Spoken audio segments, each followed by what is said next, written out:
How spraying and neutering affect marking behavior. Hey guys, welcome to the final episode on dog marking. I'm Iana and this is Raven. Today we are focusing on the biological and behavioral effects of spraying and neutering on marking. This episode presents the facts, what changes hormonally, what persists behaviorally, and how it differs between males and females. Section 1, the hormonal foundation. Intact dogs, especially males, are hormonally driven to mark. Testosterone is a major factor in territorial and competitive behaviors, including scent marking. In females, estrogen and progesterone influence reproductive cycles and marking patterns around estrus. Spraying and neutering remove the gonads. Gonads? I think it's gonads. Gonads. There is no keyboard for some reason. Gonads. Spraying and neutering remove the gonads, testes in male and ovaries in females.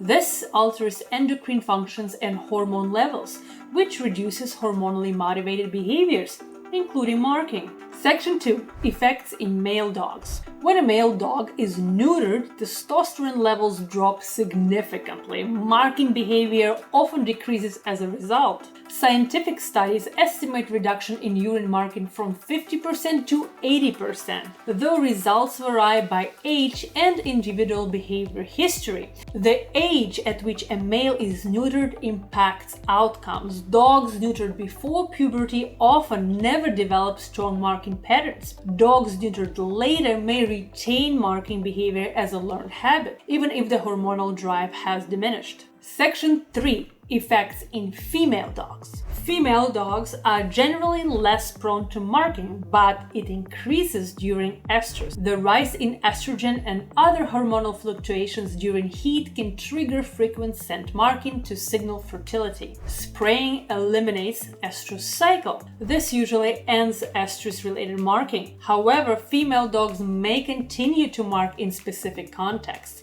particularly if the behavior was not strictly hormone-driven. Section 4, continued marking after surgery. Not all marking ceases with desexing. In both males and females, non-hormonal factors such as social competition, stress, or environmental changes can maintain or trigger marking behavior even after spray or neuter. Examples include introduction of a new pet, territorial disputes in multi-dog homes, stress from changes in routine or environment. So you can see that this would be a great example of the dog's environment change. I have gone back to school after 25 years and my 14-year Chihuahua Dolce is not handling it well.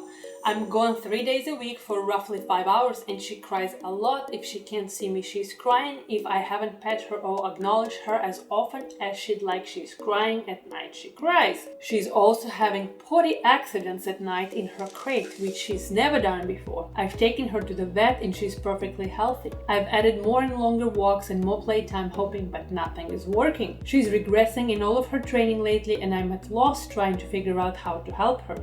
Here she is in one of her favorite places, surrounded by her friends. Thanks.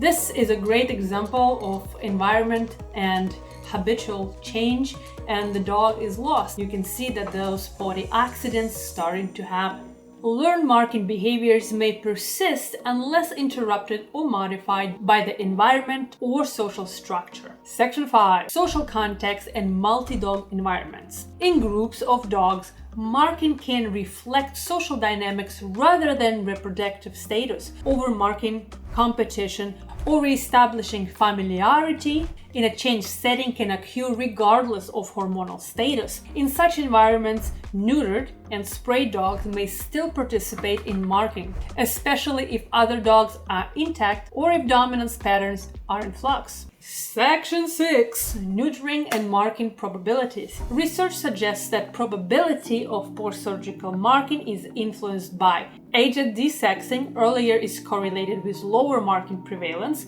2, pre-existing marking patterns. The more ingrained the habit, the more likely it continues. 3. Household composition, presence of intact dogs, number of dogs. It is important to note that while early spay and neuter is associated with a reduction in marking behavior, many veterinarians now caution against altering dogs too early, particularly for large or medium breeds that are still growing, but small breeds as well. Early desexing can potentially affect orthopedic development, behavior, or long-term health.